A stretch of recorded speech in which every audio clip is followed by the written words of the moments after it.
Most joyous introductions and emanations to you, dear traveler.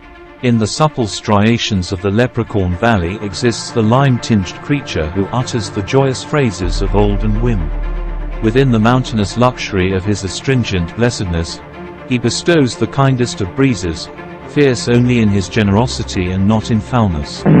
For if foulness should bellow from his lime-tinged rear cavity, his complexion would turn a decided dirt hue and render him unconscious through his own unceremonious stench inhalations.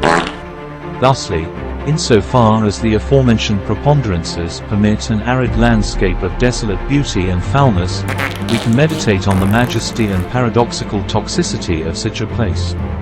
For within beauty does not exist foulness, and within foulness does not exist beauty. The wretched becomes beautiful and the foul becomes sweet. Such foul sweetness in this majestic desolate place is like the Appalachians, rising gloriously toward the eternal upper void of wisp and cloud. For the wisp of sweet foulness is birthed in the ecstatic vibrato of the rear cavity.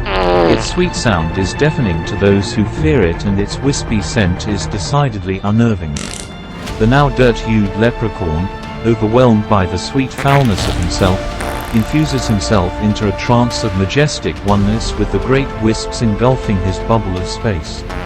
Within this place, whereas no other would venture, the odors of rotten eggs, cabbage and the remnants of beans processed through his magical digestive center both illuminate and unnerve him. As he dances between the wisps of his own sweet foulness, he glorifies his own putrid stench, floating and mumbling to himself, gasping at his own existential dilemma. This gasps only causing the wisps to incorporate into him the vastness of his own toxicity. There, in that place of toxic cloud which no one dares to speak, he becomes one with the sweet foul wisps. The joyful memory of his lime-tinged color a distant memory as he embraces his newfound identity as a dirt-tinged leprechaun of the unholy Mount Asplund. His newfound home and raison d'etre.